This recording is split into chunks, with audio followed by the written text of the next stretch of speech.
बच्चों, welcome to the brand new lecture of favourite channel conceptual learning. So आज के lecture में हम बात करेंगे जेईई एडवांस्ड 2020 का जो पेपर 2 था उसमें जो सेक्शन 1 वाला पोर्शन है सिंगल डिजिट इंटीजर वाले क्वेश्चंस के बारे में। चलिए शुरू करते हैं। A large square container with a thin transparent vertical walls filled with water of refractive index 4/3 is kept on a horizontal table. A student holds a thin transparent wire vertically inside the water. From one of its corners, as shown schematically in the figure. Looking at the wire from the corner, another student sees two images of the wire located symmetrically on each side of the line of the sight as shown. The separation between these images is. अब इस question को करने का वैसे तो actual तरीका तो कुछ और है, बट हम एक बेसिक तरीके से करेंगे जिसके अंदर हमसे एक्सपेक्ट किया जाता है इस क्वेश्चन को सॉल्व करना एडवांस के द्वारा। वो क्या है कि हम कह देते हैं कि अगर मैं यहां से देखूं इस तरफ की जो रेज आ रही होंगी, तो क्या ये अगर ऑब्जेक्ट है तो मैं क्या कह सकता हूं कि यहाँ पे जो रेज आ रही होंगी वो कितनी दूरी पे होंगी। ये डिस्टेंस कितनी है, क्या यह डिस्टेंस है 12/√2। तो मैं कह सकता हूं कि एपरेंट डेप्थ कितनी हो जाएगी, एपरेंट डेप्थ हो जाएगी d/μ which is equal to 12/√2 upon 4/3 which gives me 9/√2। यानी ऑब्जेक्ट मेरी यहाँ इमेज जो है मेरी वो यहाँ पे बनेगी, I1 बोल देता हूँ उसको मैं। और सिमिलरली इस केस के अंदर मेरी इमेज यहां बनेगी, वो भी कितनी डिस्टेंस पे बनेगी, again 9/√2 from the surface. Correct. अब थोड़ा सा दिमाग लगाएं तो हम क्या कहेंगे, ये है ऑब्जेक्ट, यहाँ पे ये मेरी बनी I1 और ये मेरी बनी I2। Total 9/√2 from the surface था, तो ये वाली वैल्यू कितनी हो जाएगी 3/√2। करेक्ट। और ये वाली वैल्यू 3/√2। तो अगर मैं यहां से इस परपेंडिकुलर डिस्टेंस की बात करूं, so can I write down और कैन आई से दैट ये वाली डिस्टेंस हो गई 3/2 और ये वाली डिस्टेंस हो गई 3/2। यानी जो टोटल वैल्यू आ जाएगी वो आंसर आ जाएगा 3 सेंटीमीटर की separation between the two images. तो यहाँ पे जो आंसर हो गया 3, हमें सेंटीमीटर में आंसर देना था, तो फाइनल आंसर क्या हो जाएगा सिंगल डिजिट इंटीजर के अंदर 3। चलिए आगे बढ़ते हैं हम लोग। A train with a cross-sectional area of ST is moving with a speed of VT inside a long tunnel of cross-sectional area S0, where S0 is equal to 4 times ST. Assume that almost all the air in front of the train flows back between its sides and the walls of the tunnel. Also, the air flow with respect to the train is steady and laminar. Take the ambient pressure and that inside the train to be P0. If the pressure in the window between the sides of the train and the tunnel wall is P, then P0 minus P is equal to 7/2n rho Vt square, the value of Ns. Now, इस particular question में एक tunnel हमें दे रखी है। Let us say that this is a tunnel. और इसके अंदर एक ट्रेन चल रही है जिसका एरिया कितना गिवन है, जिसका एरिया ST गिवन है। हमें कहा एक ट्रेन है जिसका एरिया ST गिवन, ठीक, और इसकी स्पीड कितनी गिवन है, इसकी स्पीड है Vt। अब क्या हमें ये बेसिक आइडिया है कि अगर इसमें जो भी एयर होगी वो इस तरीके से फ्लो हो रही होगी और जब ट्रेन वाला हिस्सा आएगा तो ट्रेन वाले हिस्से पे ये कुछ ऐसी जाएगी,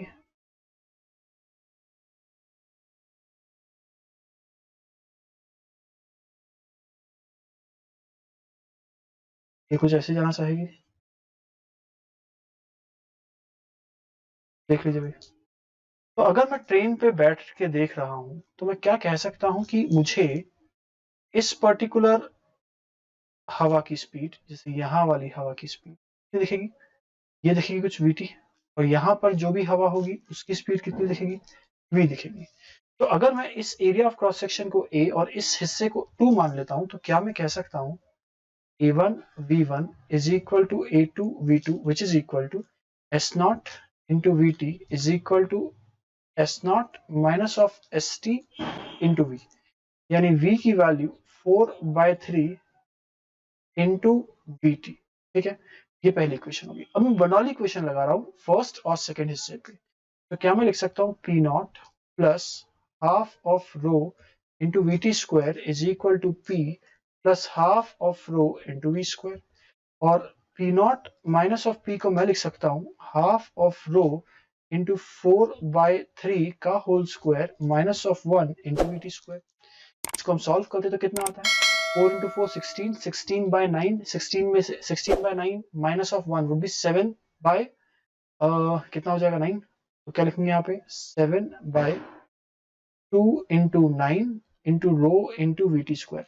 तो यहाँ से आई कैन से कि n की वैल्यू कितनी आ जाएगी, n की वैल्यू आ जाएगी 9। फाइनल आंसर कितना हो गया, 9 हो गया यहाँ पे। चलिए आगे बढ़ते हैं। Two large circular discs separated by a distance of 0.01 meter are connected to a battery via a switch as shown in the figure. Charged oil drops of density दे रखी है हमें charged oil drops की 900 kg per meter cube are released through a tiny hole at the center of the top disc. Once some oil drops achieve terminal velocity, the switch is closed to apply a voltage of 200 volt across the discs. As a result, the oil drop of radius 8 into 10 to the power minus of 7 meters stops moving vertically and floats between the discs. The number of electrons present in this oil drop is, हमें बायनेंसी force को neglect करना है और acceleration due to gravity 10 लेनी है, charge of electron भी दे रखा है 1.6 into 10 to the power minus of 19। अब क्या यहाँ पे एक चीज बहुत ही क्लियर है, वो चीज क्लियर ये है कि जब वो टर्मिनल वेलोसिटी अचीव होगी तो उस पे नेट फोर्सेस बैलेंस्ड आउट होंगे। अब एक पार्टिकल पे नेट फोर्सेस कौन कौन से लगेंगे, एक लगेगा mg और एक ऊपर की तरफ लगेगा QE। क्या यही लगेगा, तो मैं इसको लिख देता हूँ यहाँ पे। तो अगर इसकी टर्मिनल वेलोसिटी अचीव हो रही है तो QE is equal to mg के बराबर होगा।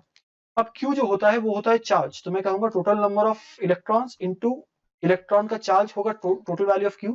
इलेक्ट्रिक फील्ड क्या है, ये है V upon D is equal to mg। अब मुझे इस क्वेश्चन में निकालना था n, जो कि है कितना mgd अपॉन ev, करेक्ट। अच्छा m की वैल्यू कितनी है, क्वेश्चन में गिवन है क्या, बताइए भाई। मास पॉइंट सेपरेटेड बाय इतने इज कनेक्टेड बैटरी स्विच, सोने चार्ज ऑयल ड्रॉप्स की डेंसिटी में दे रखी है, और क्या दे रखा है हमें, रेडियस भी दे रखा है। तो रेडियस दे रखा है तो क्या लिखेंगे हम लोग, density into 4/3 into pi into R cube into 10 into D. D कितना है भाई 0.01 होल अपॉन, इसको हम लिखेंगे तो कितना आ जाएगा E into B 1.6 into 10 to the power minus of 19, और यहाँ पे आ जाएगा हमारे पास V कितना है, V है 200। इसको सॉल्व करते हैं तो this comes approximately equal to 6, और यहाँ पे हमारे पास जो आंसर हो जाएगा वो क्या हो जाएगा, वो हो जाएगा 6। चलिए आगे बढ़ते हैं अगले क्वेश्चन की तरफ। A hot air balloon is carrying some passengers and a few sandbags of mass 1 kg each, so that its total mass is 480 kg. Its effective volume giving the balloon its buoyancy is V. The balloon is floating at an equilibrium height of 100 meters. When n number of sandbags are thrown out, the balloon rises to a new equilibrium height close to 150 meters with its volume V containing unchanged. Volume V remaining unchanged. If the variation of the density of air with height from the ground is given as this expression where rho naught is given and h naught is given, value of n निकालनी है हमें, ठीक है। तो इस question को हम लोग सॉल्व कैसे करेंगे, क्या हमें पता है कि किसी भी हाइट पे अगर बॉडी रुकी हुई है, बलून रुका हुआ है, तो उस पे नेट फोर्सेस बैलेंस्ड आउट होने चाहिए, यानी उसकी mg की वैल्यू बराबर होनी चाहिए rho into G into H के। क्या ये पता है।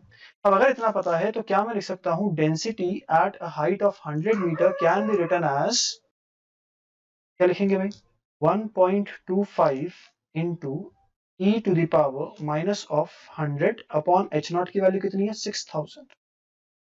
तो इसको थोड़ा सा और जमा के लिखें तो 1.25 e to the power minus of 1/60, या इसी तरीके से रो ऑफ 150 यानी rho at a height of 150 को लिखेंगे 1.25 into E to the power minus of 1/40। देख लीजिए भाई, अगर इतना समझ में आ गया तो क्या मैं लिख सकता हूं कि जब मास 480 है तो 480 into G is equal to density at a height of 100 metre which is 1.25 into E to the power minus of 1/60 into G into 100। ठीक है भाई, यहां तक कंप्लीट क्लैरिटी है। अच्छा रो वी जी होता है ना यहाँ पे, तो rho into V into G, अच्छा इसको हम लोग क्या लिखेंगे rho into V into G, ठीक है। यहां तक कंप्लीट क्लैरिटी है।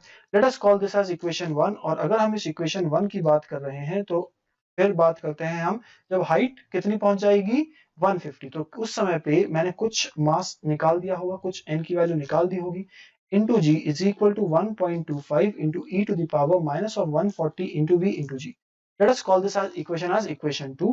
हमें कुछ वैल्यूज निकालनी है, तो let us divide equation 2 upon equation 1। तो मेरे पास क्या बन जाएगा, 480 माइनस ऑफ n अपॉन 480। इसको मैं सॉल्व करता हूं तो मेरे पास जो वैल्यू आती है वो आती है 20 अपॉन 6 इंटू 4, 2400, तो 120, राइट। तो मैं इसको लिख सकता हूँ 1 minus of n by 480 is equal to 1। यहाँ पे क्या आएगी, नेगेटिव आएगी पॉजिटिव आएगी, नेगेटिव में आएगी ना, तो यहाँ पे आएगी 1 माइनस ऑफ 1 बाय 120। इसको मैं सॉल्व करता हूँ तो n की वैल्यू निकल के आती है 4, और ये मेरा फाइनल आंसर हो जाएगा। तो फाइनल आंसर क्या हो जाएगा, n की वैल्यू 4 होगी। ठीक है, चलिए आगे बात करते हैं। एक पॉइंट चार्ज है q जिसका मास है m, is suspended vertically by a string of जिसकी लंबाई है n। Point dipole of dipole moment p is now brought towards q from infinity so that the charges moves away. The final equilibrium position of the system, including the direction of the dipole, the angles, and the distances, is shown in the figure below. If the work done in bringing the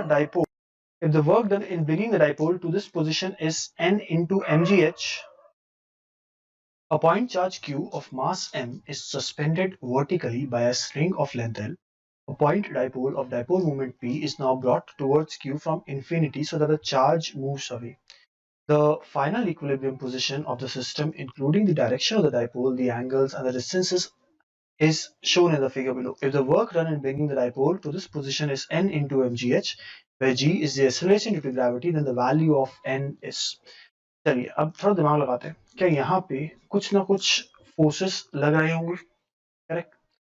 कौन कौन से forces लग रहे होंगे, मुझे निकालना क्या है, बेसिकली वर्क डन, राइट। तो क्या मैं कह सकता हूँ इस चार्ज पे टोटल मिला के जो पोटेंशियल एनर्जी है, इनिशियली तो जीरो थी, फाइनली कितनी होगी, फाइनली होनी चाहिए इस पे, एक तो होनी चाहिए इसके वजन, इसकी mgh के कारण, और दूसरी होनी चाहिए q इंटू के पी अपॉन क्या लिखूंगा, आर स्क्वायर। आर स्क्वायर की वैल्यू कितनी है, 2l sine of alpha by 2 का होल स्क्वायर। ठीक है, अगर यहां तक समझ में आ गया है तो अब क्या मैं लिख सकता हूं कि भाई इस केस में एक तो लगेगा फोर्स इस तरफ, एक लगेगा टेंशन इस तरफ, और इस तरफ लगेगा mg। थोड़ा दिमाग अगर हम लगाएं तो ये वाला जो एंगल होगा ये कितना होगा, पाई माइनस ऑफ अल्फा। ये वाला जो एंगल होगा ये कितना होगा, pi by 2 plus alpha by 2। ये वाला एंगल कितना होगा, pi by 2 plus alpha by 2। Now according to Lami's theorem यह जो चार्ज है वो रेस्ट पे है, यानी और इस पे नेट फोर्सेस जीरो है। तो क्या मैं लिख सकता हूँ कि भाई f upon sine of pi minus of alpha is equal to mg upon sine of pi by 2 plus alpha by 2। ठीक है, f की वैल्यू है कितनी, f की वैल्यू बड़ी आसानी से लिख सकता हूं मैं, कितनी होगी, 2 times K P upon R cube. R cube कितना है भाई, 2l साइन अल्फा बाय 2 का होल क्यूब, और यहाँ पे आ जाएगा sine of alpha is equal to mg upon cos of alpha by 2। ठीक है, अब इसको थोड़ा सा हम दिमाग लगाएं तो क्या मैं लिख सकता हूँ, क्या लिखूंगा भाई, इंटू क्यू भी करेंगे हम, फोर्स की बात कर रहे हैं हम लोग। तो क्या मैं लिख सकता हूँ K P Q upon 2l sine of alpha by 2 का whole square is equal to कितना आ जाएगा भाई यहाँ पे, इज इक्वल टू ये हो जाएगा 2 times sign of alpha by 2। ठीक है भाई, साइन स्क्वायर अल्फा बाय 2 और एक साथ में एल भी आएगा इनटू mg। देख लो क्या इतनी वैल्यू आ रही है। ठीक है, तो अगर इतनी वैल्यू आ रही है तो इसको यूज कर लेते हैं हम लोग। यूज करने पे क्या निकल के आएगा बताइए, तो 2l sine square alpha by 2 into mg है, तो यहाँ पे रखें हम, तो what do we get, u final is equal to mgh plus 2 तो यहाँ पे लगा हुआ है इसे, 2 तो यहाँ पे लगा, तो हम यहाँ पे क्या इस वाली वैल्यू को लिख सकते हैं h। तो finally we get this value as mgh, और ये किसके टर्म्स में आएगी, किसके टर्म्स में आएगी ये, अच्छा ये तो 2 तो यूज हो जाएगा mgh के टर्म्स।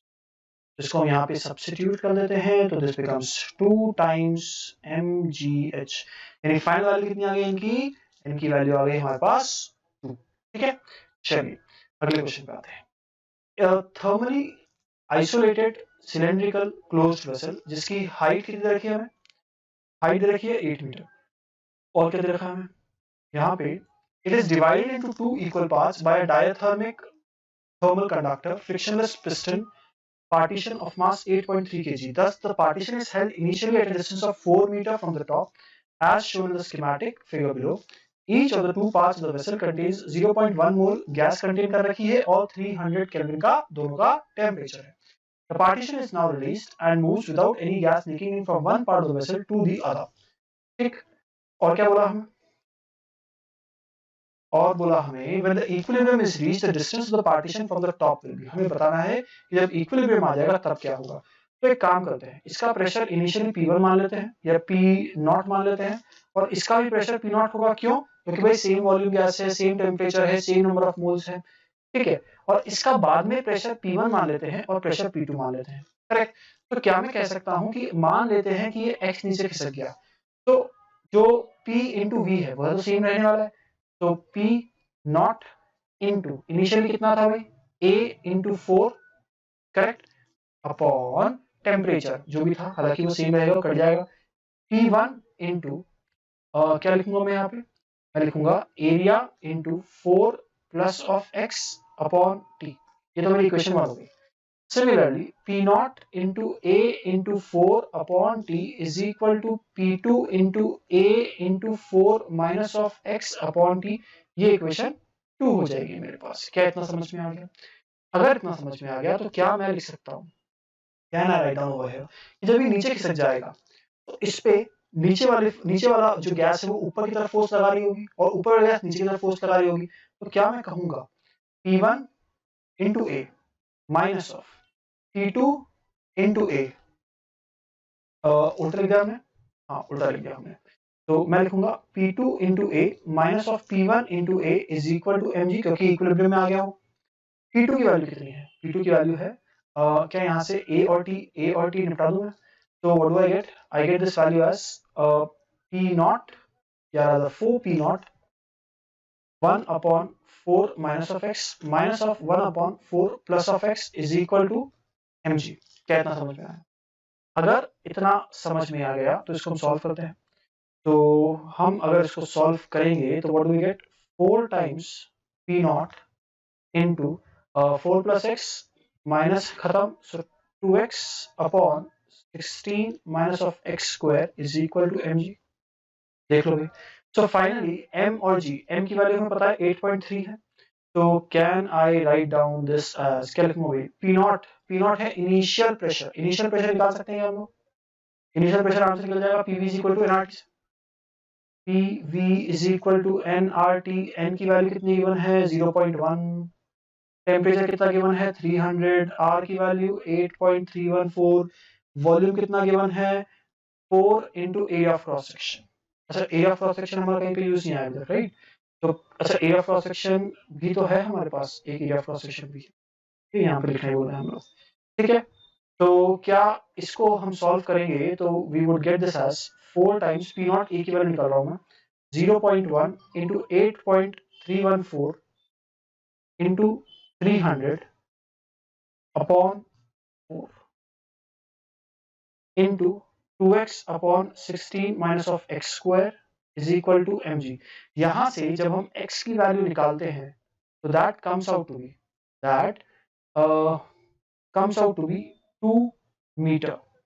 अब क्वेश्चन में हमसे क्या पूछा है कि distance of the partition from the top will be, तो इसकी वैल्यू कितनी आ जाएगी 6 मीटर, करेक्ट। तो यहां तक समझ में आ गया, तो चलिए इस सेक्शन को हम यहीं पर खत्म करते हैं, और आई होप आपको सब कुछ समझ में आया होगा। अगर आपको ये वीडियो पसंद आया तो इसको लाइक करिएगा, अगर आपको लगता है ये आपके फ्रेंड्स को, आपके कलीग्स को मदद कर सकता है तो उसको शेयर करिएगा, और चैनल को सब्सक्राइब कर लीजिएगा ताकि ऐसे बहुत सारे अच्छे अच्छे वीडियोस के नोटिफिकेशन आपके पास विदाउट एनी डिले पहुंच जाए और आप उनका मैक्सिमम बेनिफिट ले पाएं। तो चलिए आज का लेक्चर हम यहीं पर खत्म करते हैं, थैंक यू।